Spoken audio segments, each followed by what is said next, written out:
Boa tarde, sejam todos bem-vindos a mais um estudo. Hoje é dia 27 de novembro de 2021. Agradecemos a todos que compareceram e também aqueles que nos acompanham pelo YouTube. Se você ainda não é inscrito no nosso canal, inscreva-se, deixe o seu like, compartilhe o vídeo, né, para que mais pessoas conheçam o nosso canal. E caso vocês queiram entrar em contato conosco, enviar sugestões, caso você queira participar do nosso grupo no Telegram, receber materiais, ou ainda que seja uma oração, né, pode enviar um e-mail para nós, o endereço está aqui na descrição do vídeo. Muito bem, como sempre fazemos, vamos iniciar com uma oração. Elda, pode fazer a oração? Posso sim. Oremos. Santo, santo, santo Pai, que habita nas alturas dos céus, louvado e exaltado seja o seu santo nome. Estamos mais uma vez aqui com o propósito de estudarmos a tua palavra e aprendermos mais de ti. Te pedimos, seu Santo Espírito, conduza o nosso estudo, que a nossa mente possa ser aberta para cada dia mais aprendermos e termos nova luz. Perdoa, Pai, os nossos pecados, em nome de Jesus. Amém.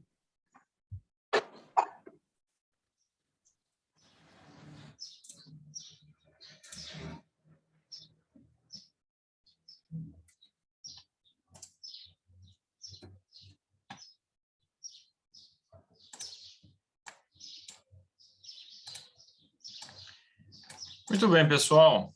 Estamos avançando, né, caminhando aí para os últimos capítulos do livro O Grande Conflito, também conhecido como A Grande Controvérsia, né? Estamos na última seção do livro, A Única Salvaguarda, e o capítulo é o 35, Ameaça à Consciência. O verso que eu escolhi é um verso que, inclusive, nem está no capítulo, né? Eu gostaria de saber se alguém entende por que eu escolhi esse verso aqui, né? Verso de Jeremias 13, 23, né? A primeira parte do verso. Pode o etíope mudar sua pele ou o leopardo as suas manchas? E aí, alguém tem ideia de por que esse verso, justamente esse verso aí? Eu não sei se é essa a finalidade, mas uma menina que está estudando a Grande Controvérsia me perguntou assim, todo o papado, ele tem esse propósito ruim? Tipo assim, se entrar um novo papa, ele não pode ter uma visão diferente? Eu falei assim, a profecia não se cumpriria, né? Então, todos que vão entrar, eles vão ser inseridos dentro do sistema. Então, eles sabem que eles estão o que eles estão fazendo e qual o objetivo do que eles estão fazendo. Então, não tem como eles virem cá e pegar uma roupa de leopardo, né, o etíope, mudar a cor da pele dele, ou o leopardo mudar as coisas. É a essência da pessoa, né? Daquilo que ele assumiu para fazer. Muito mais do que a pessoa, a essência do papado, né? A instituição do papado, né? E o que acontece? É bem interessante que, deixa eu compartilhar de novo aqui a tela, quando nós vamos ao Apocalipse capítulo 13, né? É dito lá sobre uma besta, e Apocalipse 13 é citado nesse capítulo, aí do grande conflito, né? É dito ali, e eu pus-me sobre a areia do mar, e vi subir do mar uma besta que tinha 7 cabeças e 10 chifres, e sobre os seus chifres 10 diademas, e sobre as suas cabeças um nome de blasfêmia. E a besta que vi era semelhante ao quê? Era semelhante ao leopardo. Semelhante ao leopardo, né? Os animais proféticos de Daniel capítulo 7, animais esses que representam ali os 4 primeiros impérios, né? Babilônia, Medo-Pérsia, Grécia Helenística e Roma, esses 4 animais estão presentes aqui nessa besta, né? Inclusive, o animal terrível e espantoso também, né? Que representa aí Roma, aparece primeiro, né? Porque esse animal tem 7 cabeças, né? 10 chifres, né? Então, é de trás para frente que aparece aqui em Apocalipse 13, né? Primeiro aparecem as 7 cabeças e 10 chifres, né? Que são do animal terrível e espantoso. Depois, é dito aqui que a besta era semelhante ao leopardo, né? Grécia helenística. Aí é dito que os pés são como de ursos, né? De urso, a medopécie, e a boca como a de leão, né? Que representa a Babilônia, primeiro império ali que aparece em Daniel, né? Então vejam, essa besta representa aí o poder do Estado, né? Que está sempre a serviço de um sistema religioso falso que persegue o povo de Deus ao longo das eras, né? Desde lá da época do Império Babilônico, né? Os judeus foram levados para o cativeiro, até o papado no tempo do fim, certo? E no tempo do fim, a besta, né? Quando a gente se refere à besta no tempo do fim, é claramente uma referência ao papado, né? E ela é semelhante ao leopardo, ou seja, a pele, né, o pelo ali, que seja, enfim, é de leopardo. E, como a gente viu em Jeremias, né, pode o leopardo mudar suas manchas? Claro que não. Ele não muda, né? E Roma não muda. É a mensagem desse capítulo que vamos recapitular nesta tarde, tá certo? Eu gostaria de aproveitar para indicar um documentário que está disponível lá no canal Terceiro Anjo, um documentário de 2018. Alguém chegou a assistir esse documentário? O documentário chama-se Roma Não Muda, é justamente isso. Alguém chegou a ver? Não? Eu não vi, não. Tá no canal Terceiro Anjo, é? Canal Terceiro Anjo. Só digitar no YouTube ali, ó, Roma Não Muda, né? Eu tirei o som aqui por causa de direitos autorais, né? Não sei se pode ter algum problema. Deixa eu colocar só o iniciozinho, né? Só para dar Também não vi, não. aquele gostinho assim, né? Despertar o interesse, né? Como eu costumo fazer muitas vezes com os meus alunos, né? Eu coloco ali o início do documentário para eles terem ali a vontade de continuar assistindo depois, né? Então, veja só, essa é uma das visitas, né, do Papa, né, sempre muito aclamado, as pessoas vão ali, debaixo do sol quente, né, se aglomerando, aclamando, certo?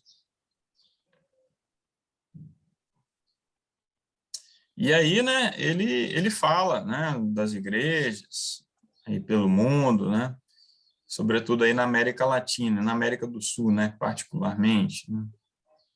Fala dessa grande influência aí do papado.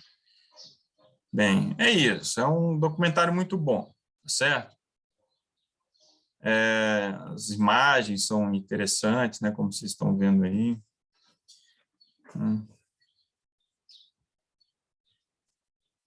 Esse camarada já esteve no Brasil, inclusive, né? Tem um ministério, né, que ele fala muito de profecias. Olha só que imagem assustadora essa daí. Bem,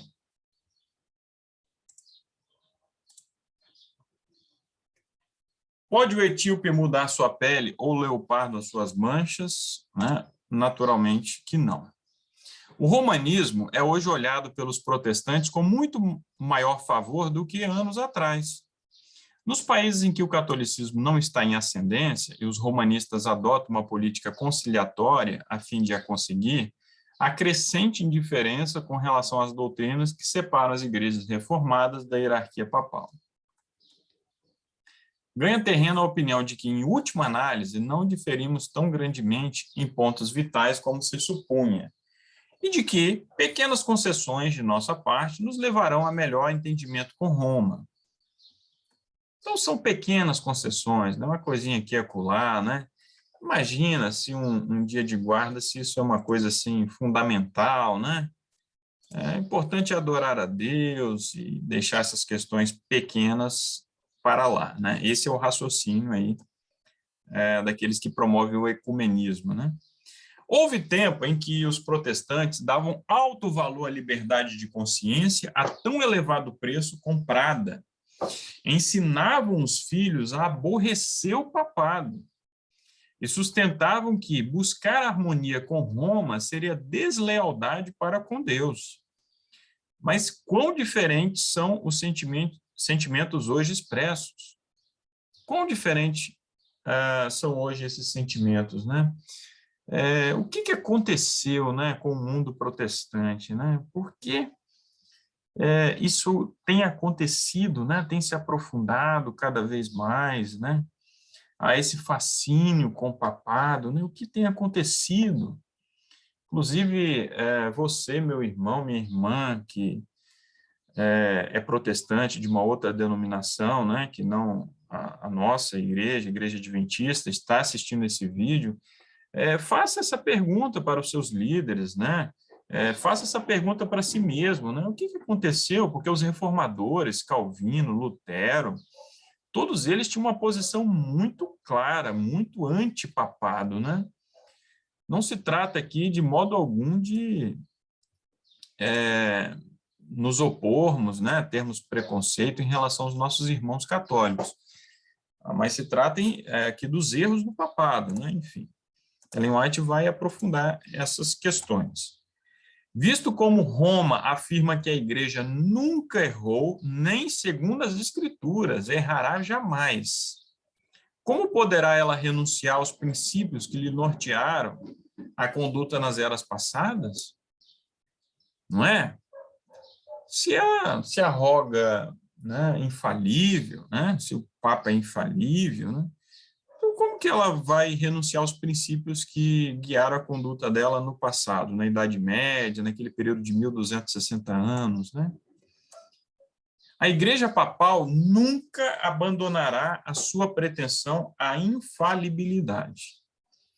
Tudo o que tem feito em perseguição dos que lhe rejeitam os dogmas, considera ela estar direito, e não repetiria os mesmos atos se a oportunidade se lhe apresentasse. Removam-se as restrições, ora impostas pelos governos seculares. Reintegre-se Roma ao poderio anterior e de pronto ressurgirá a tirania e perseguição. Então, será algo assim inevitável e imediato, né? Dando esse espaço para Roma, ela não pensará duas vezes, né? O papado herdou mesmo de Roma pagã, de Roma imperial, essa arrogância, né? Essa pretensão aí de um poderio universal, né? De manter todos subjugados, certo? Olha, depois da avalanche que foi a Reforma Protestante, os prelados, né, os líderes da igreja, se reuniram no Concílio de Trento. E o que eles definiram depois do Concílio de Trento? Vocês se lembram? Qual foi a posição da Igreja Católica, do papado, né? Qual foi a resposta ali ao protestantismo? Vocês se lembram?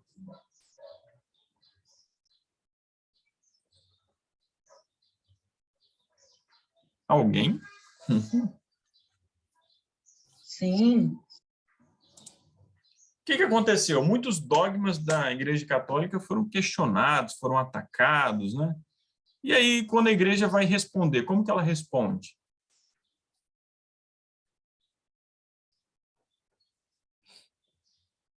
Ela alterou alguns poucos dogmas. O que ela fez?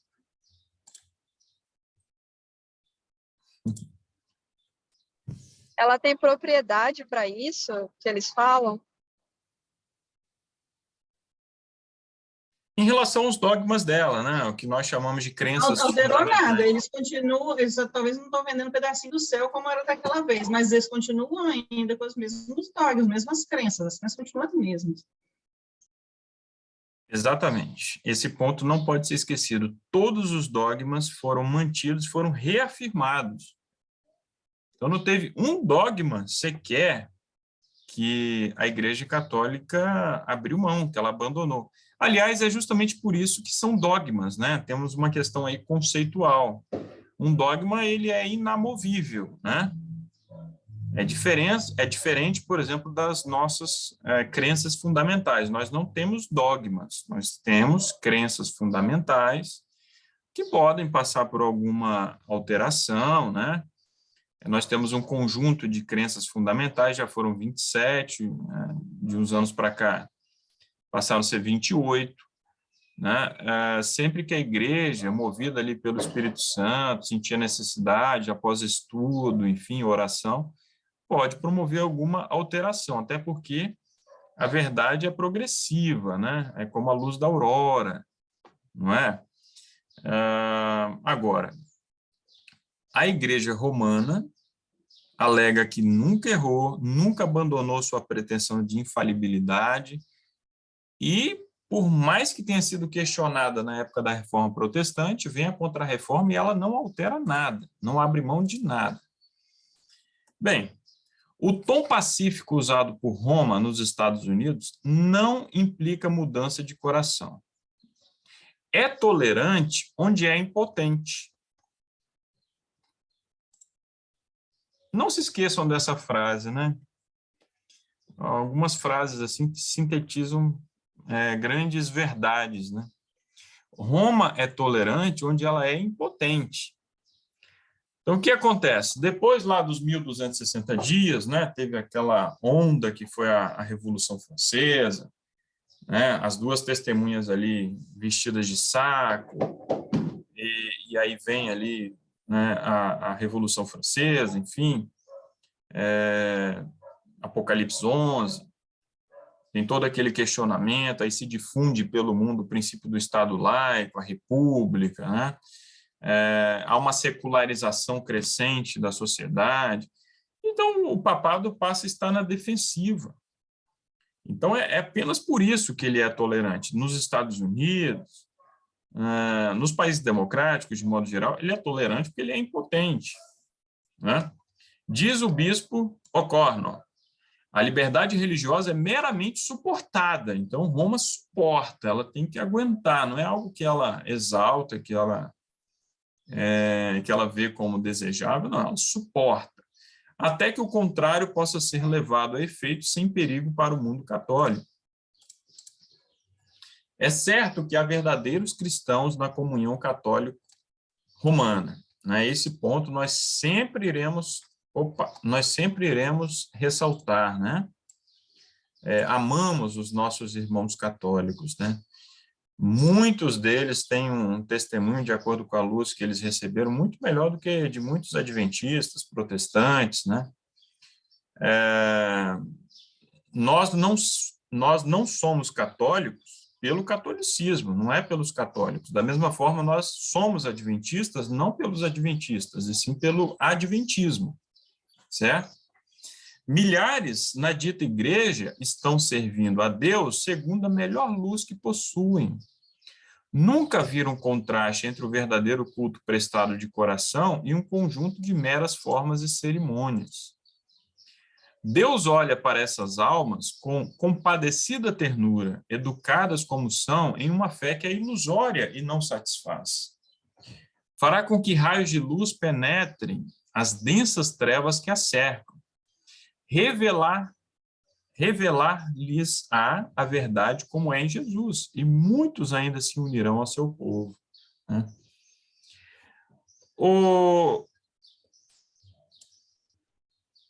Miriam, você está me ouvindo, irmã Miriam?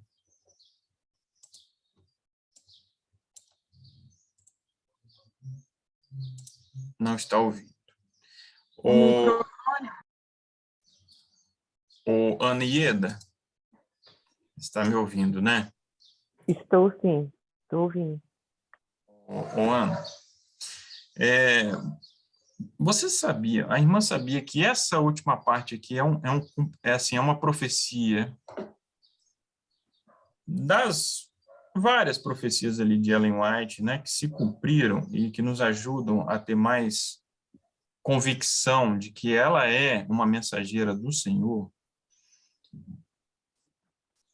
Sabe por quê?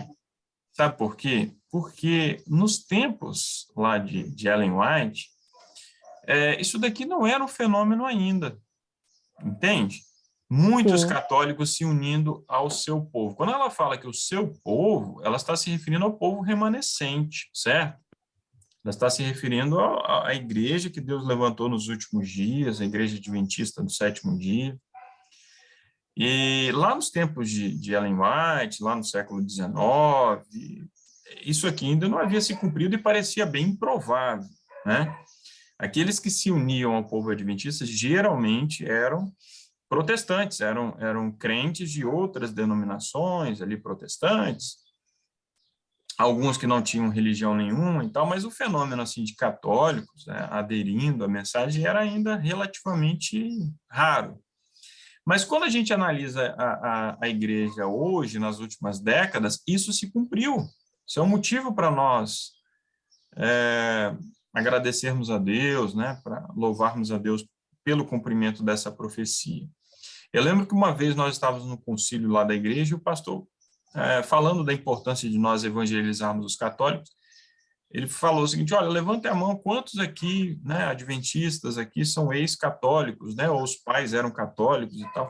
E assim, a grande maioria ali, né, a vasta maioria dos que estavam ali levantaram as mãos, sabe? Então, assim, muitos se convertem vindo do catolicismo. Até mesmo porque o nosso país é um país, digamos assim, anos atrás, era um país predominantemente católico. As nossas raízes, entendeu? A nossa história, por onde nós fomos colonizados, né? Então está impregnado do catolicismo. Sim, sim. Mas, assim, veja que não parecia, quando a gente vê a história da chegada do adventismo no Brasil, né, como que a mensagem se disseminou aqui, não dá tempo para a gente falar aqui hoje, mas, assim, Deus esteve ali à frente, hoje é a maior população adventista do mundo, né? Então, isso, por si só, é um cumprimento daquela profecia ali, ó, que acabamos de ver, né? Tudo foi encaminhado de forma muito milagrosa, né? Sim. O catolicismo, porque olha só, quando a gente analisa a teologia adventista, olhando friamente, não parece que o primeiro público ali a ser alcançado serão católicos, né? A gente fica até um pouco assim, uma posição meio desconfortável quando a gente vai apresentar para um católico que está ali tendo contato pela primeira vez, fazendo estudo bíblico, quando a gente vai ali apresentar Apocalipse 13, não é? Daniel 7. Então, o público que nos parece assim, ser mais fácil de alcançarmos são os evangélicos, os protestantes, né? Aparentemente, né? O que a gente acha. Né? O catolicismo está a ganhar terreno de todos os lados. Vede o número crescente de suas igrejas e capelas nos países protestantes. Notai a popularidade de seus colégios e seminários na América do Norte, tão extensamente patrocinados pelos protestantes. Pensai no crescimento do ritualismo na Inglaterra e nas frequentes deserções para as fileiras dos católicos.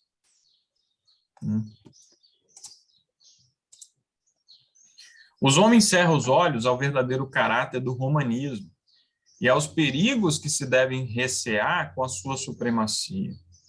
O povo necessita ser despertado a fim de resistir aos avanços desse perigosíssimo inimigo da liberdade civil e religiosa. Veja como é que ela ressalta, né?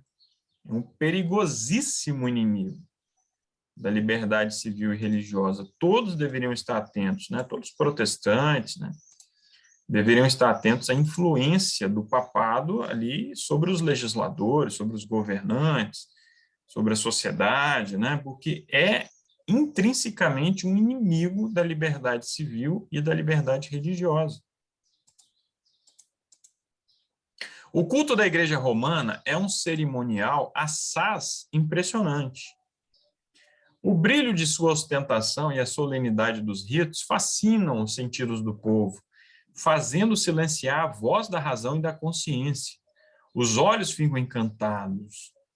Igrejas magnificentes, imponentes procissões, altares de ouro, relicários com pedras preciosas, quadros finos e artísticas esculturas apelam para o amor do belo. O ouvido também é cativado. Quem já visitou aí uma igreja católica, as igrejas lá de Minas Gerais, do Barroco, né? Ou mesmo alguma catedral na Europa, sabe bem o que é isso aí. A música é excelente. As belas e graves notas do órgão, misturando-se à melodia de muitas vozes a ressoarem pelas elevadas abóbadas e naves ornamentadas de colunas das grandiosas catedrais, não podem deixar de impressionar a mente com profundo respeito e reverência. Então, isso tudo impressiona, né? É por isso que, segundo dizem, né, as missas, né, as reuniões católicas são marcadas assim por muita reverência, né? Um silêncio absoluto, né? Todo esse ambiente aí propicia, né, essa reverência. Mas olha o que Ellen White fala sobre isso tudo. Este esplendor, pompa e cerimônias exteriores que apenas zombam dos anelos da alma ferida pelo pecado, são evidência da corrupção interna. Existe uma podridão interna no catolicismo. A religião de Cristo não necessita de semelhantes atrativos para se fazer recomendável. Então, não fique pensando assim, né, já que os católicos conseguem impressionar, alcançar fiéis com esse tipo de culto aí, vamos fazer assim lá na nossa igreja também? Não. Preste atenção, a religião de Cristo, a pura religião de Cristo, não necessita de semelhantes atrativos. À luz que promana da cruz, o verdadeiro cristianismo apresenta-se tão puro e adorável que decorações externas nenhumas poderão encarecer-lhe o verdadeiro valor. Basta a mensagem da cruz, né? Cristo crucificado, Cristo ressurreto. Não necessitamos de todo esse aparato, essa pompa, não. É a beleza da santidade, o espírito manso e quieto, que é precioso diante de Deus.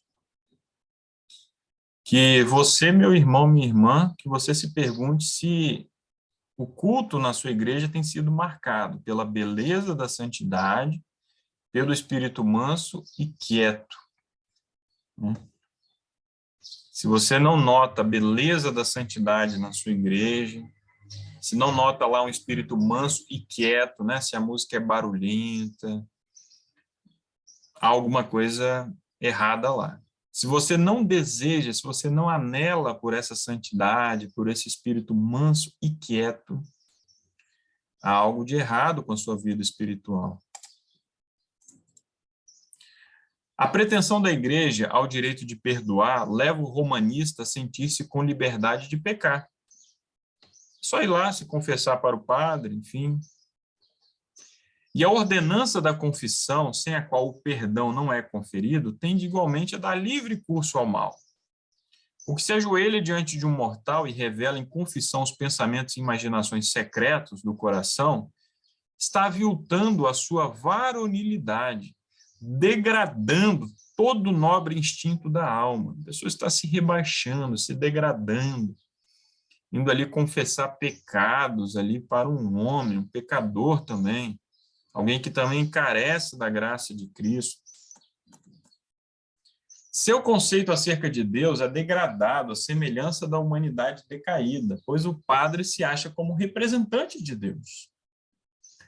Esta degradante confissão de homem para homem é a fonte secreta de onde têm fluído muitos dos males que aviltam o mundo e preparam para a destruição final.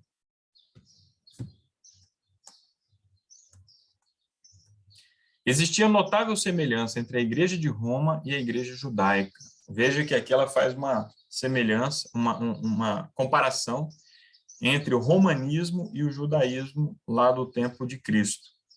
Ao passo que os judeus secretamente espezinhavam todos os princípios da lei de Deus, quando você vai aos evangelhos. Os fariseus, os escribas, estavam lá, né, olhando ali as minúcias ali da observância do sábado, por exemplo. Só que o que eles estavam tramando acerca de Cristo justamente no dia de sábado?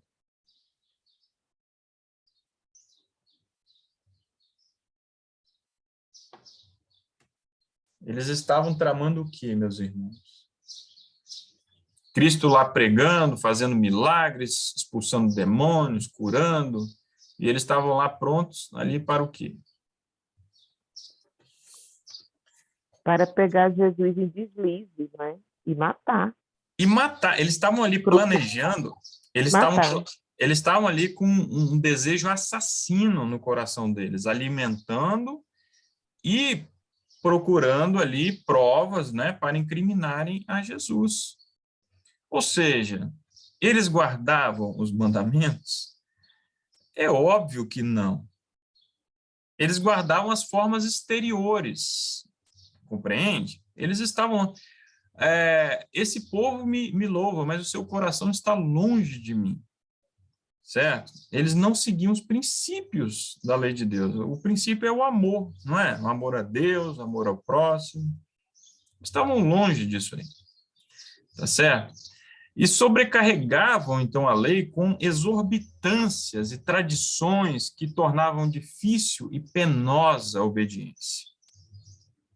Assim como os judeus professavam reverenciar a lei, olha só, professavam, né? Não quer dizer que eles reverenciavam. Pretendem os romanistas reverenciar a cruz, né? Eles têm cruzes ali por tudo quanto é lado, né? Exaltam o símbolo do sofrimento de Cristo, enquanto no viver negam aquele a quem ela representa. Certo? Então, nós não temos que ficar aí portando crucifixos, né? Nada disso. Nós temos que, no nosso viver, demonstrar que nós honramos aquele que morreu na cruz por nós.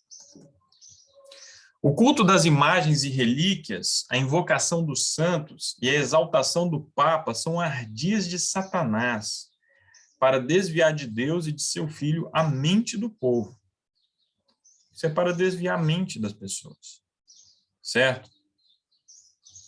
O meu grande amigo, o pastor Eliseu Lira, né, que esteve conosco aí no sábado passado, nunca me esqueço, quando eu era lá um adolescente, ele falando, né, falando que a mulher dele lá, né, trocando os canais de televisão e caíram num canal lá católico e as pessoas indo lá agradecer aos santos, agradecer a Maria por curas que tiveram, né, por bênçãos.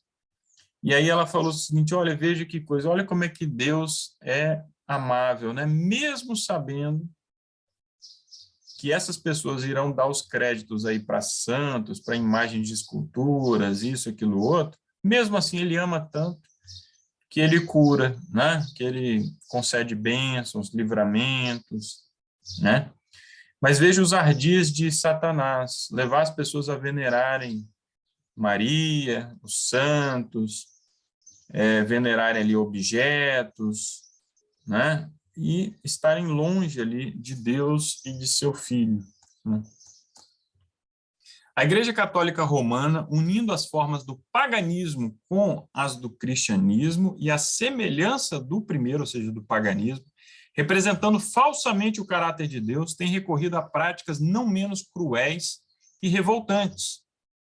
Então, quando vamos à história, estudar a história, nós vamos ver lá as perseguições que, por exemplo, o Império Romano promoveu contra os cristãos, né? Na época da Igreja das Catacumbas, né? A Igreja de Esmirna, ali na profecia, por exemplo, né? Mas aí, quando o papado vai se aliar, né, ao Império Romano, ali com Constantino, enfim, agora o papado é que vai perseguir e vai recorrer a métodos muito parecidos, né, revoltantes, né? Lá na Idade Média, né, instituída a Inquisição, e a torturas, interrogatórios, né, coisas medonhas, né? Eu tive a oportunidade de conhecer o Museu dos Instrumentos de Tortura da Inquisição, né, lá em Toledo, né?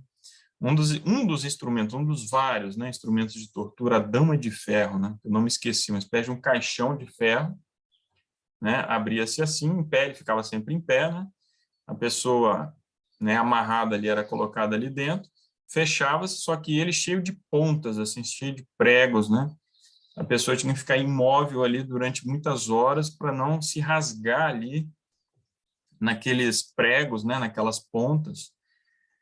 Mas, obviamente, depois de horas e horas ali imóvel, né, as pernas inchadas, nenhum ser humano consegue ficar imóvel por tanto tempo, e, inevitavelmente, a pessoa começava a ter a carne ali dilacerada ali naquele instrumento de tortura, né?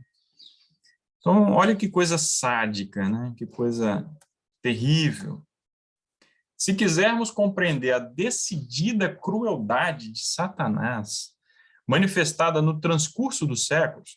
Então, se você quiser saber como é que Satanás foi cruel lá na Babilônia, como é que os assírios, que eram um povo extremamente cruel, né? Foi por isso que Jonas, o profeta, né, fugiu, não quis ir para Nínive, né? Os assírios empalavam crianças, eles decapitavam, enfim, eles faziam coisas terríveis. Se você quiser saber, né, em que ponto chega a crueldade aí de Satanás ao longo da história, o que a Ellen White está falando, você nem precisa estudar a crueldade ao longo de toda a história, não. Basta você o quê? Estudar como o romanismo atuou ao longo da história, né? O romanismo absorveu dos vários outros sistemas políticos, religiosos, né? Várias características, inclusive essa, né? A crueldade. Por meio desse gigantesco sistema de engano, é isso que é o papado. Nunca se esqueça. Fale isso para seus filhos. Fale disso para os jovens. Certo? Que o papado é um gigantesco sistema de engano. Gigantesco. O príncipe do mal leva a efeito o seu propósito de acarretar desonra a Deus e a desgraça ao homem, né? Então, é o maior de todos os instrumentos de engano. Tanto é que, olha só, hoje nós estávamos conversando aqui em casa, né? Estávamos aí com a Elda, com a Tatiane, o Vanderlei, né? A Eva, Hernani, enfim. E estávamos falando ali sobre os 8 reis ali de Apocalipse 17, né? O que acontece? O 8º rei é o papado restaurado. Por que Satanás restaura o papado? Você já parou para pensar? Por que ele não criou um outro instrumento ali, um outro poder? Por que ele não vai levantar um outro poder no tempo do fim? Já parou para pensar? Ó, tivemos Babilônia, Medopérsia, Grécia, Roma Imperial, né? Aí vem a Roma Papal. E aí, no tempo do fim, ele restaura o papado, porque o papado foi o mais perfeito de todos os instrumentos de engano que ele já criou. Então, ele não encontrou nada melhor, nada mais perfeito. Então, ele resolve restaurar o papado, que sofreu lá aquela ferida de morte e tal, mas ele vai promover a cura aí dessa ferida, né? E vai restaurar o papado no tempo do fim. Cristo não dá em sua vida nenhum exemplo que autorize os homens e mulheres a se encarcerarem, a se encerrarem em mosteiros sob o pretexto de se prepararem para o céu. O Papa pretende ser o vigário de Cristo, mas como se poderá comparar o seu caráter com o de nosso Salvador? Como poderá? Viu-se alguma vez Cristo condenar homens à prisão ou a um instrumento de tortura porque não lhe renderam homenagem como Rei do Céu? Vocês devem se lembrar lá nos Evangelhos o episódio dos filhos do trovão, né? Jesus e os discípulos foram rejeitados ali numa cidade, os filhos do trovão chegam até Cristo, olha, o Senhor nos autoriza, né? Nós podemos orar aqui ao Pai, pedir que desça fogo e enxofre aí, né? Sobre esse povo ali, né? E Jesus prontamente repreendeu, não, eu não vim destruir, eu vim trazer vida. Agora, o papado, a igreja romana, se acha nessa posição, certo? De torturar, de perseguir, de mesmo encaminhar para o braço secular, né, para o Estado, executar aqueles que são considerados hereges, né, enfim. O papado é exatamente o que a profecia declarou que havia de ser, a apostasia dos últimos tempos. Faz parte de sua política assumir o caráter que melhor cumpra o seu propósito, mas sob a aparência variável do camaleão, oculta o invariável veneno da serpente. Roma não muda, né? Aquele pelo ali de leopardo pode ter ali uma pele ali de camaleão por cima ali durante um período, enquanto for conveniente, mas ali embaixo tem o pelo de leopardo, não deixa de ser leopardo. Tem o veneno da serpente oculto, né? Por falar em serpente, vocês já viram alguma imagem dessa sala aí, ó? Eu me lembrei de imediato, né? Quando eu reli esse capítulo aí do Grande Conflito, opa, serpente. Sala Paulo VI, lá no Vaticano. Mas ela não está só aí, né? Ela está em diversos.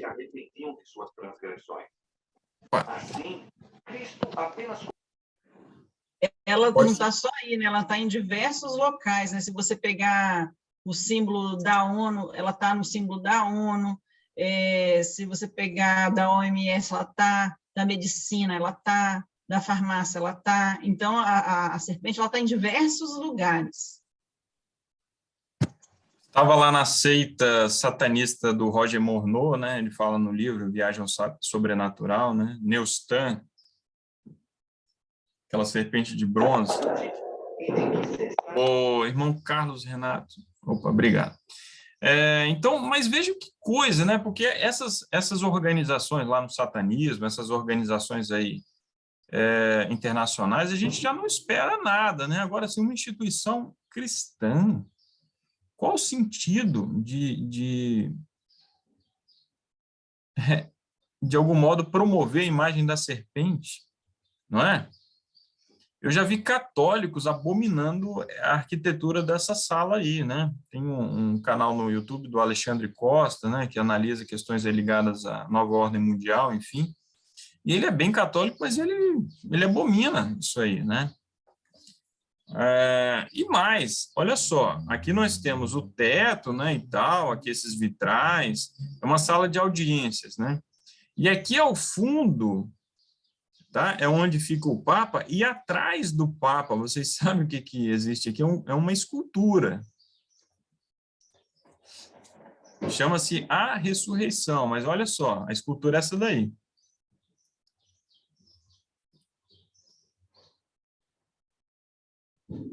Horrível, horrível.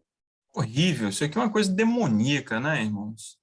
Porque se você crê na Bíblia, nós seremos restaurados na ressurreição, né? Nosso corpo será transformado, Paulo afirma, né, com veemência, que nosso corpo será transformado. Nosso caráter não, mas nosso corpo sim. Então, isso aí é um absurdo. Absurdo, né? Pois é, esse é o papado. Muitos insistem que as trevas intelectuais e morais que prevaleceram durante a Idade Média favoreceram a propagação de seus dogmas, superstições e opressão, e que a inteligência maior dos tempos modernos, a difusão geral do saber e a crescente liberalidade em matéria de religião vedam o avivamento da intolerância e tirania. Olha só, meus irmãos. Na época que Ellen White escreveu O Grande Conflito, que os adventistas lá estavam defendendo essa interpretação das profecias, que haveria uma grande perseguição no tempo do fim, decreto dominical, decretos de morte, etc., era muito difícil pregar isso, sabia? Que a humanidade vivia ali, né, nas últimas décadas do século XIX, início do século XX, a chamada Belle Époque. É isso daqui que ela está falando, ó, um período de inteligência maior, de difusão geral do saber, de crescente liberalidade em matéria de religião, né? Progresso material, científico, a ciência avançando. Então, isso daí, para as pessoas, era uma coisa do passado, era uma coisa lá da Idade Média. ninguém acreditava, né, ou quase ninguém acreditava, enfim, que isso pudesse acontecer. Hoje nós temos mais facilidade de aceitar isso. Por quê?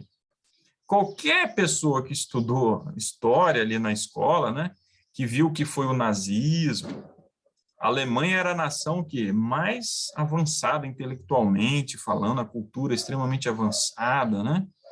Foi justamente a Alemanha que abriu as portas para o nazismo, né? Então, hoje é muito mais fácil, pela evidência da história, a gente aceitar que a intelectualidade, que o avanço científico pode conviver perfeitamente com a intolerância, né? Com a perseguição.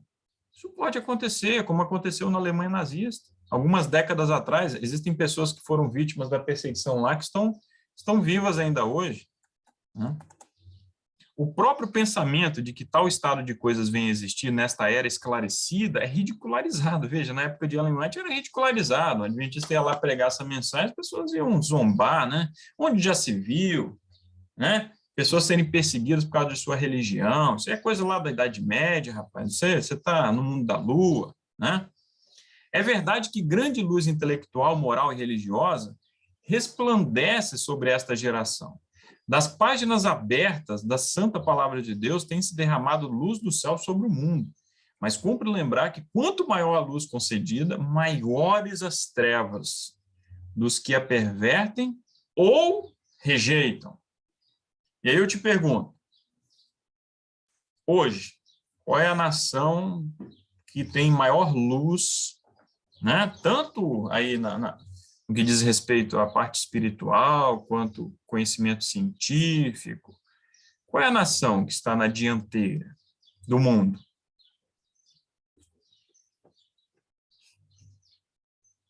Estados Unidos, não é? Estados Unidos.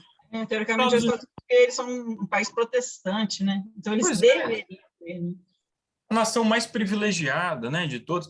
E será justamente nessa nação que a história vai se repetir, né? Onde a luz foi mais concedida, ali serão maiores as trevas, né? O papado está bem adaptado a satisfazer as necessidades de todos estes, todas as pessoas ali, né, diferentes gostos, né, ele está ali satisfazendo. Está preparado para as duas classes da humanidade, abrangendo o mundo quase todo. Os que desejam salvar-se pelos próprios méritos e os que desejam ser salvos em seus pecados, tanto faz. Eis aqui o segredo de seu poder, né? Não existe, por parte do catolicismo, uma mensagem assim incisiva, forte, consistente de abandono do pecado, de reforma, né? Não, a mensagem, olha, temos aí penitências, temos aí, né, Ave Marias e tudo mais, obras, né? No movimento Ora em Ação nos Estados Unidos, a fim de conseguir para as instituições e usos da Igreja o apoio do Estado, os protestantes estão a seguir as pegadas dos romanistas. Olha o erro dos protestantes nos Estados Unidos. Nós temos que ter esse olhar sobre os protestantes, principalmente. Na verdade, mais que isso, estão abrindo a porta para o papado, a fim de adquirir na América do Norte protestante a supremacia que perdeu no Velho Mundo. Certo?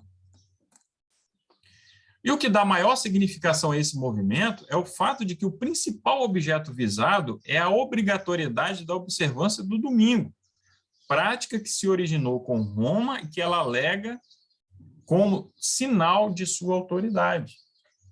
Certo? Há declarações, há publicações católicas falando o seguinte, olha, o fato de muitos protestantes aí santificarem o domingo é um sinal da lealdade deles a Roma.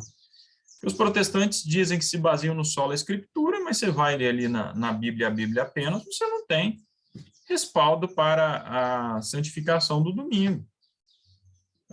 Quem fez a mudança, isso Roma nunca negou, foi a igreja, a autoridade que ela se arroga, ela foi lá e transferiu a santificação do sábado para o domingo, né? Em outros estudos, eu já mostrei aos irmãos o print que eu fiz do site do Vaticano lá no Catecismo, né? Tem um catecismo, E lá a Igreja Católica coloca, de um lado, os 10 mandamentos que estão na Bíblia e, do outro lado, os mandamentos como foram alterados pela Igreja Católica que estão no Catecismo. Ela própria coloca lado a lado. Não precisa nem a gente ter esse trabalho.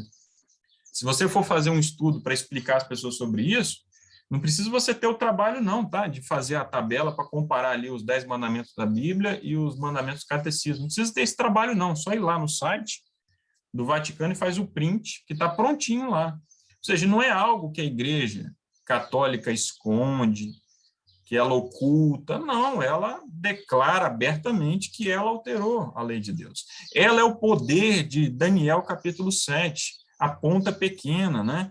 Que mudou os tempos e a lei de Deus. Certo?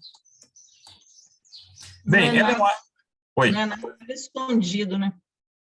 Só não vê quem não quer ver. Exatamente, está lá, né? É explícito. Você já colocou esse print no grupo, Rafael? No grupo, ainda não. Tá. Mas eu posso colocar. É no site que tem, né? É no site do Vaticano. Tem lá o catecismo. Depois eu coloco lá, compartilho no grupo para os irmãos. Na série anterior que nós fizemos, que foi a série Profecias de Esperança, lá nos meus slides, lá eu coloquei nos slides. Mas eu compartilho lá. Então, meus irmãos, o que acontece? Ellen White faz um breve histórico da imposição do domingo. Nós sabemos que Constantino, né, que nas aparências ali se converteu ao cristianismo, mas ele continuou como pontífice máximos, né, ou seja, o sumo pontífice da religião pagã, só se batizou no leito de morte, né? Adorador do sol, né? Foi ele que impôs o primeiro decreto dominical no dia 7 de março de 321. Este ano nós lembramos os 1.700 anos, né, desse decreto. E aí Ellen White comenta, né, que, apesar disso, durante algum tempo, o povo se ocupou com o trabalho agrícola fora das horas de culto, e o sétimo dia, o sábado, continua a ser considerado como dia de repouso.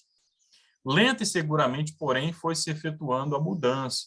O Eusébio de Cesareia, que foi o biógrafo de Constantino, era um bajulador, né? Ellen White cita aí o Eusébio de Cesareia. O próprio Eusébio de Cesareia, no livro História Eclesiástica, ele atesta isso no século IV, que havia um grupo de cristãos que continuava adorando a Deus no sétimo dia, né? Outros já adorando no domingo, né? E havia até um grupo que adorava na sexta-feira, né? Olha que confusão. Né? Porque da mesma forma que os que estavam adorando no domingo, alguns alegavam que era por causa da ressurreição, outros falavam, não, a sexta-feira é um dia triste, porque foi o dia que Jesus foi crucificado, então nós vamos adorar a Deus, santificar a sexta-feira. Bem, mas aí com o tempo, então, a pressão, a perseguição, né? Os cristãos que guardavam ainda o sábado eram chamados de judaizantes, né? E a intolerância contra os judeus foi aumentando aí nos últimos séculos do Império Romano.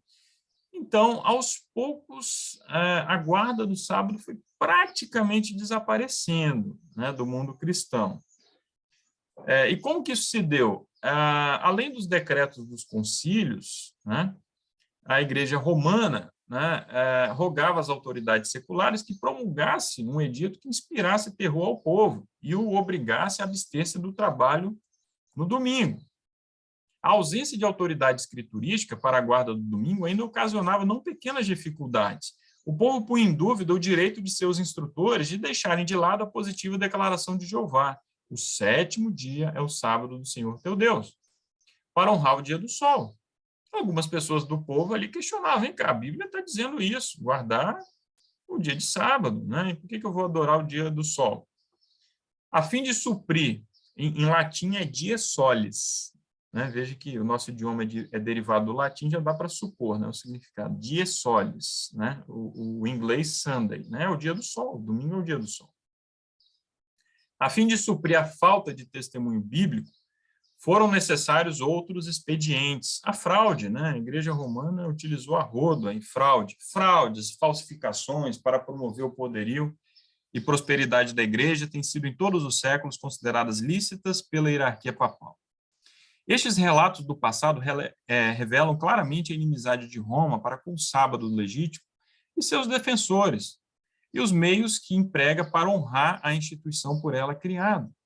A palavra de Deus ensina que estas cenas devem repetir-se quando os católicos romanos e protestantes se unirem para a exaltação do domingo. Isso vai se repetir. A influência de Roma nos países que uma vez já lhe reconheceram o domínio está ainda longe de ser destruída. E a profecia prevê uma restauração de seu poder. O poder vai ser restaurado. A Igreja Católica Romana, com todas as suas ramificações pelo mundo inteiro, forma vasta organização, dirigida pela Sé Papal e destinada a servir aos interesses desta. Seus milhões de adeptos em todos os países do globo são instruídos a se manterem sob obrigação de obedecer ao Papa. Qualquer que seja a sua nacionalidade ou governo, devem considerar a autoridade da Igreja acima de qualquer outra autoridade. Então, olha que coisa, né? Olha que coisa. Se o indivíduo... Vamos pensar no Joe Biden. O Joe Biden, presidente dos Estados Unidos da América, um católico romano. O segundo, né? O primeiro foi o Kennedy lá atrás. Mas o Kennedy, quando estava ainda na campanha, ele se comprometeu, ele fez ali um juramento, né, de que iria preservar a liberdade religiosa, iria respeitar a Constituição. E a gente sabe que, como Ellen White fala aqui, esses juramentos não têm muito valor, né? Por quê? Ainda que faça um juramento prometendo lealdade ao Estado, por trás disto, todavia, jaz o voto de obediência a Roma, absolvendo-os de toda obrigação contrária aos interesses dela. E o legislador, o juiz, o presidente, eles nunca podem agir de acordo com a sua consciência se são católicos. A Igreja exige obediência aos ditames do papado. Isso é exigido.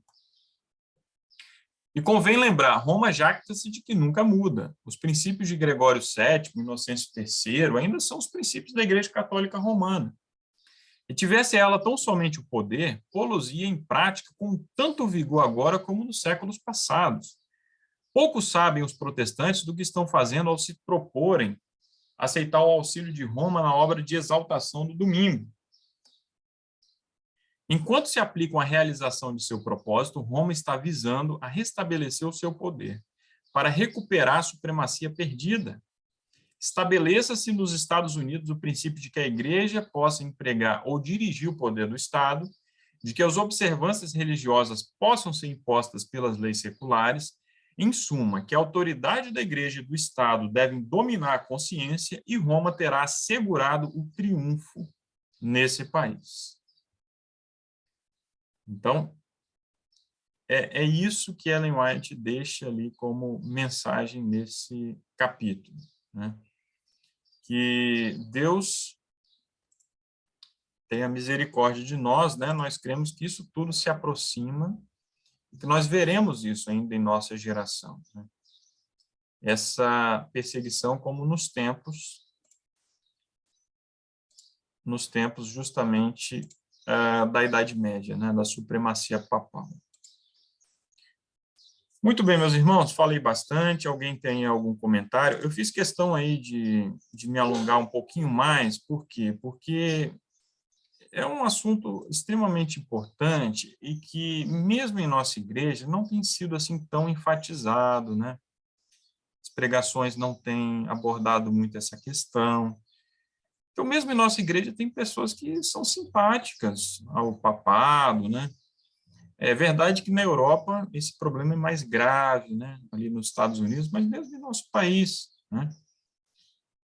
E a gente precisa esclarecer, né, à luz da palavra de Deus, dos testemunhos, o que é o papado. O papado é isso aí que nós vimos nesse estudo de hoje. O grande conflito está para ser distribuído aqui no Brasil, né? Parece que é a previsão para 2024. E eu espero que esse capítulo ainda esteja aí dentro, né? Eu também espero. Porque a gente não pode ter medo do que a profecia fala. A profecia ela vai se cumprir, Nós, crendo ou não, ela se cumprirá. Verdade. E a gente tem que se lembrar daquele hino, né? Sabe aquele hino Não Me Falaram de Cristo, né? E as pessoas que foram enganadas pelo papado, né? Não receberem essa advertência, que estão sendo enganadas lá, né? Nós precisamos alertar, sabe, essas pessoas. Aqui pertinho de casa temos ali a catedral, né? Catedral de Vitória. E um belo dia, um sábado à tarde, eu saí com a Gisele, a gente foi fazer o pôr do sol aí, né? E por acaso havia uma concentração ali em frente à catedral. Era um desses dias santos aí, né? Homenagem a Maria. O que havia ali era uma verdadeira adoração a Maria, né? Os nossos irmãos católicos querem dizer que não, né? Que eles só gostam de Maria. Eu já ouvi isso daí, talvez você já ouviu também. Eles estavam cantando louvores em exaltação. Tinha lá a imagem, né? De um grupo lá segurando a imagem. E o que o padre falava lá no microfone, só enaltecendo Maria o tempo todo. E eu confesso, assim, que me deu uma tristeza tão grande, sabe? De saber que tem milhões de pessoas ainda no engano, né? Assim, sem saber, né, cegas pela tradição, porque às vezes tem a Bíblia até em casa, né? Hoje a Igreja Católica, né, não proíbe mais a Bíblia, né? Mas é aquilo que a gente viu no livro Viagem ao Sobrenatural, né? O concílio que Satanás teve lá com os demônios, lá no século XVIII, e aí ele muda a estratégia dele, né? Que seria assim, neutralizar a Bíblia sem destruí-la, né? Então a Bíblia está no celular, a Bíblia está em casa, está aberta lá no Salmo 91, mas as pessoas estão perdendo a fé na Bíblia e sendo absorvidas por tantas distrações, tanto trabalho e uma série de coisas que não estão mais estudando a Bíblia, né? Então coisas muito básicas, muito fundamentais que as pessoas estão ignorando, né? E que nós, de algum modo, precisamos falar para essas pessoas, né? A gente fica ali, né, assim, com receio, às vezes, de ofender, né, um católico, mas, assim, uma ofensa muito maior, assim, ele vai se sentir muito mais ofendido se lá, na manhã da ressurreição, né, ele descobrir que nós tivemos a oportunidade de alertá-lo e não o fizemos, né? Permitimos que ele vivesse essa vida inteira aqui nessa terra, assim, sendo iludido aí pelo papado, né?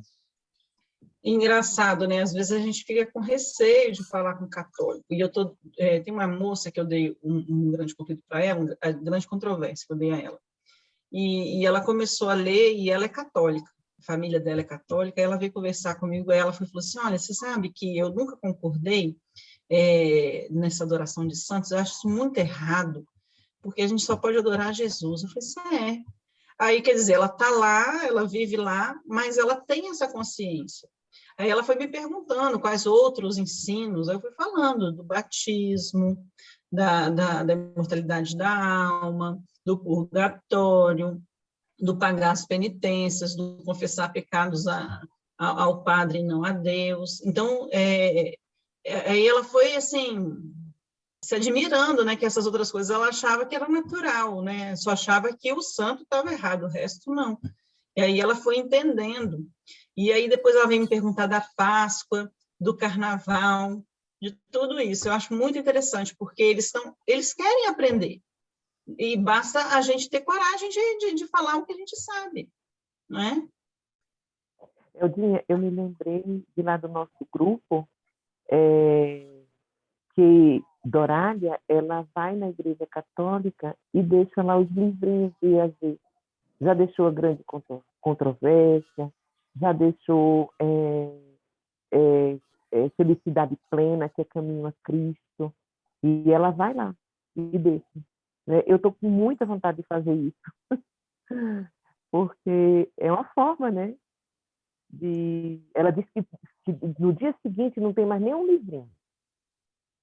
As pessoas pegam. Agora, gente, o que eu queria comentar em relação a esse texto que a gente leu, e a outros também, como tem um poder uma sedução sobrenatural, papado, né? É algo assim que transcende a inteligência, o raciocínio, né? Eles entrarem como eles entram, né? Assim, com essa veneração, com essa idolatria. É uma coisa assim, é um poder realmente da serpente.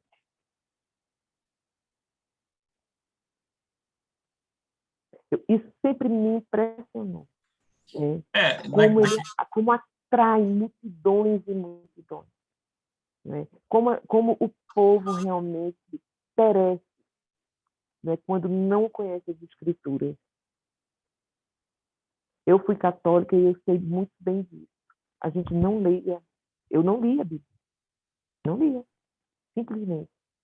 Achava que aquilo era suficiente. Quer dizer, eu não sentia que era suficiente, mas a maioria das pessoas, a maioria dos católicos é assim. Porque na mente do católico, o que é essencial? É essencial a obediência à igreja, então, o que a igreja mandar, né, a tradição ali, né, e a Eucaristia, né, o católico comungar, né, que é o sacrifício da missa. Ali, o pão é encarado como o corpo realmente de Cristo, o vinho é o sangue realmente de Cristo. Então, ele não pode deixar de participar daquilo ali. Então, é basicamente isso, né, que o católico precisa, né? Ele vai confiar no padre, que vai interpretar, que eles entendem que o padre é um intérprete ali, autorizado, né, das escrituras. Os padres na homilia geralmente ficam ali nos evangelhos, não é isso, Ana? Evangelhos, salmos, geralmente não sai dali. Não, é somente Novo Testamento. Novo Testamento, então. Olha, a primeira pregação que eu escutei não foi pelos ouvidos. Do Antigo Testamento foi eu lendo a Bíblia. Nunca eu tinha ouvido nenhuma pregação do Antigo Testamento. O Martinho Lutero, quando entrou no mosteiro, ele acreditava até então que a Bíblia se resumia aos evangelhos e algumas porções dos salmos, alguns salmos e tal, que isso era a Bíblia.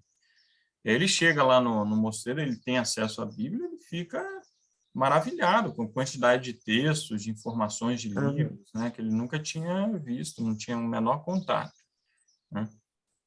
Então, veja, é aquela citação que eu li, que eu destaquei, né, quando ela fala desse fascínio que o catolicismo exerce, ela está falando de um tipo de culto, de uma liturgia que apela para os sentidos, é sensorial, é muito sensorial, né? A música é excelente, né? Ali as abóbodas, né? Os vitrais, aquilo que deixa a pessoa maravilhada, né? E ela fala que não é por aí, né? Isso aí nós temos que rejeitar, temos que buscar um culto simples, né? Baseado ali na santidade, um estilo de culto manso, quieto, né? Que busca a santidade acima de tudo. Esse deve ser o nosso foco, né? Muito bem. Mais algum comentário, irmãos? Não? Vamos ficando por aqui, né? Temos muito assunto aí para conversarmos, né? Mas vamos ficando por aqui. No próximo estudo, a gente discute um pouco mais aí. Muito bem. Quem se voluntaria agora para fazer a oração? A Elda fez a oração inicial.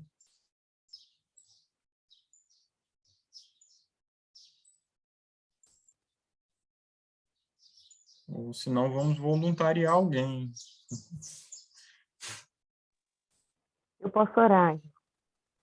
Oremos, então. Posso orar.